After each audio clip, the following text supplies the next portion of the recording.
lẹ́yìn òjì mo kí gbogbo yín káàbọ̀ sí orí ìkànnì Orísun TV. Mo kí yín pé ẹ káàárọ̀ ẹ káàsán ẹ káalẹ́ ní gbogbo tẹ́lá tẹ́ láǹfà láti máa wò ìkànnì Orísun TV. Àjíjẹ ara yóò máa jẹun Ọlọ́run ní fẹ́ ṣọṣẹ́ gbogbo wa. Ojú tẹ̀ fún wò àti títẹ̀ fún wò kò sì ní fọlá ṣe ẹ ṣeun. Orísun TV #1 Islamic channel jẹ́ ìkànnì tí ó wà fún oríṣiríṣi wáàsí àti ọ̀rọ̀ ẹ̀sìn látọ̀dọ̀ ọ̀pọ̀lọpọ̀ àwọn àfáà ńláńlá jàǹkàjàǹkà tí wọ́n mọ̀ máa ṣàlàyé ọ̀rọ̀ nípa ẹ̀sìn wa. Ní báyìí ẹ bá mi subscribe sórí Orísun TV kí ẹ̀yin máa jẹ́ ọ̀pọ̀lọpọ̀ gbádùn àwọn fídíò táwọn fi síbẹ̀ lónìí ọ̀rọ̀.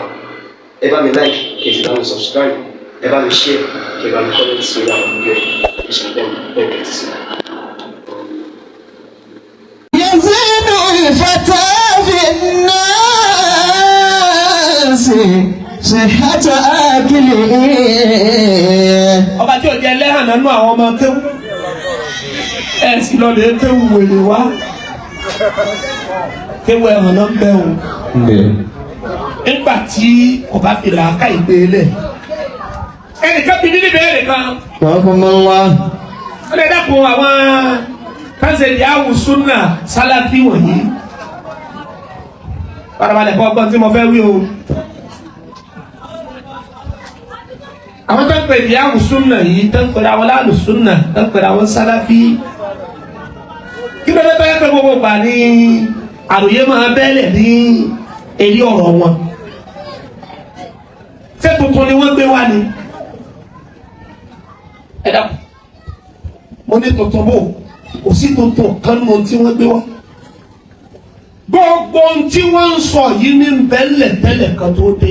يزيد الفتى في الناس صحة أكله. kí wọ́n tó dé àwọn àfáà wa ń dárun bọ̀ sí bẹ́ẹ̀ bẹ́ẹ̀ kọ́ kò sì sí kankan mọ́ àwọn àfáà wa àtàwọn tó ti lọ àtàwọn tá a dé bá tí ṣòkòtò rẹ̀ ń wọlẹ̀.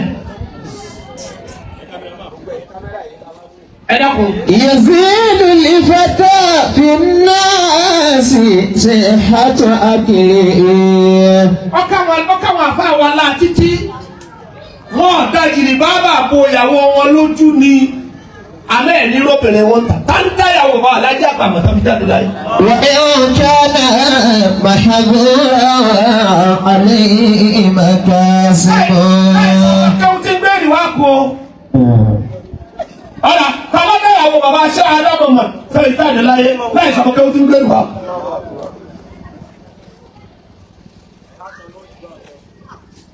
ìgbélé ń bẹ fáwọn ìyàwó wọn súnà wọn bá débẹ̀ wọ́n sì ń wé láwàní súnà wọn bá débẹ̀ wọ́n sì polówó súnà títí wọ́n sọ ọ́ dàgbà wọ́n fi lé kókó yín lẹ́nu alọ́lọ́pàá náà dẹ́bọ̀rẹ́ lẹ́bí gíláàsì tá a nílẹ̀ lọ́gbà súnà bẹ́bí láàyè.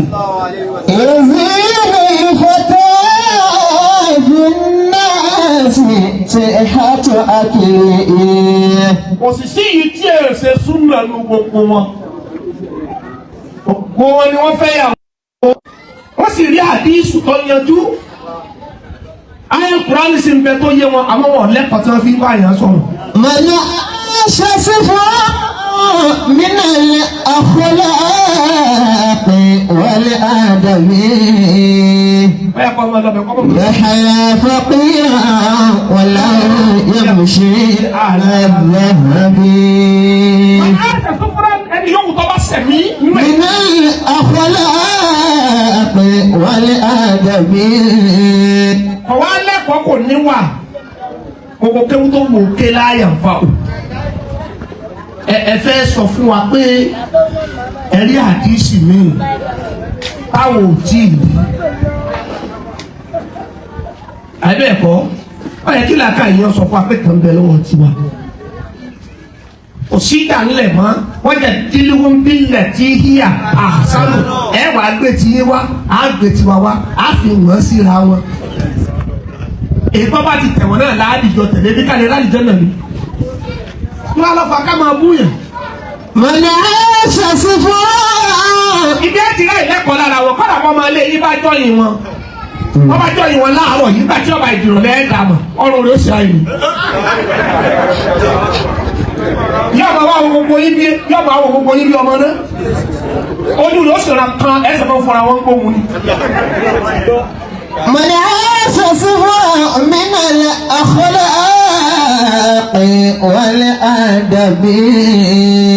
Bàbá lẹ́wà tọ́mọ̀ rẹ bá tẹ̀sí jọ́ yìí wọn àbákòtò ọkọ̀ọ̀kọ̀ kàn ní pé yóò mọ̀ wọ́n bí eléyìí ibú ni eléyìí ibú ọ̀rọ̀ yìí o bàbá tó bí ní kò bá wọn. Ẹ bá ti wá sọ̀rọ̀ pé àná òfin ẹ̀jẹ̀ yín gbà. يحيى فقير ولا يمشي على الذهب. يحيى فقير ولا يمشي على الذهب. Ìgbà ni ẹ fi tẹ́lẹ̀ kéwù yín. Pẹ̀lú pẹ̀lẹ́pẹ̀lẹ́ tẹ́ bá gbà lọ́wọ́ yẹn fi pẹ̀lẹ́pẹ̀lẹ́ gbà.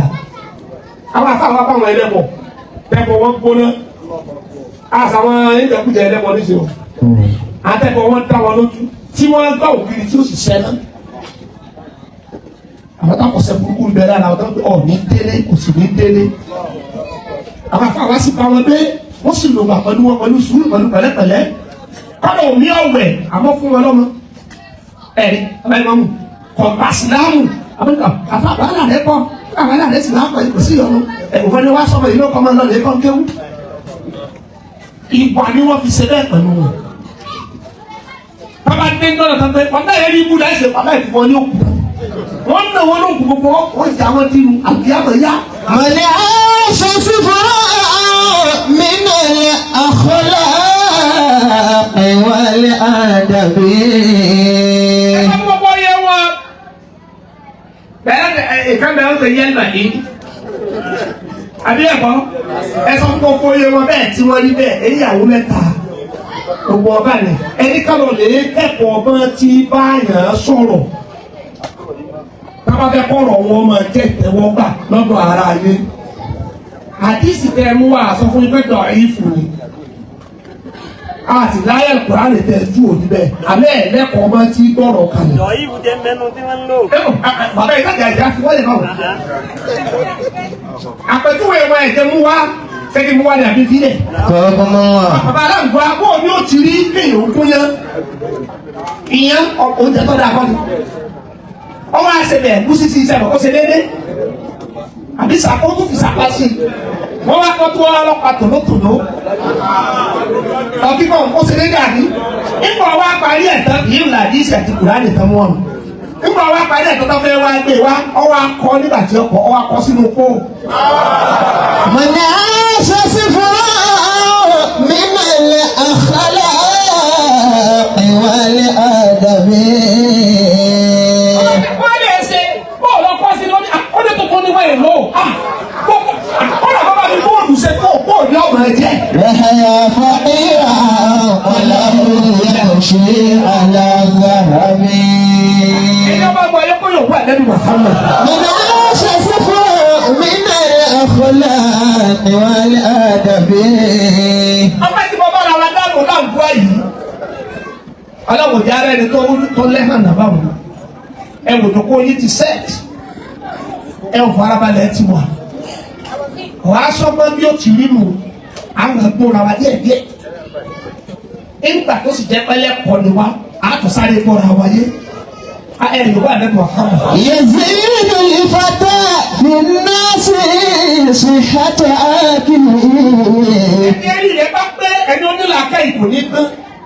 Ẹni ọba ti gbọ́n yóò sọnù. Ẹ má lọ ní gbọ́n. Ẹni ọba gbọ́n bí owó kì í lówó. Wọ́n mi bá gbọ́n bí ọkọ kò ní jèrè ọkọ.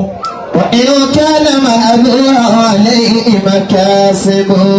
Láká ìyẹ tẹ́lẹ̀ sọ yẹ bẹ́ẹ̀ sọ yẹ kọ́ lọ bẹ́ẹ̀ tó sì bá wọn. Láká ìní wọn fi yẹ̀wò. Ọlọ́gbọ́n yóò lè jẹ gbàwájú bàbá àjùlọ rẹ̀ ọgbọ́n lè tó mi. Ibi títí ọba tẹ́kì ló sì lásìdẹ̀ntì. يسير الفتى في الناس قلة عقله. Èyí ọmọ ìgbìyànjú yẹ̀yẹ́ nígbà tí làákà ilẹ̀ bá kéré tí ò ní làákà ìtọ́lẹ́kọ́gbọ́n nìkan lọ́gbọ́n. Yóò ti yẹ̀yẹ́ bẹ́ẹ̀ ni. Ìsá àkọ́bọ́lá Rahman. إذا أكمل الرحمن للعباد أكله وقد كملت أخلاقه ومآربه Yorùbá Ànábì Muhammad. إذا أكمل الرحمن لمن أكله. Àbálọ̀ lè pẹ́ làákàyè èèyàn. Ẹni làákàyè rẹ̀ pé ọ̀dà yìí kò sí ní tẹ́ ìbálòdọ̀ rẹ̀ jù wá lé lọ.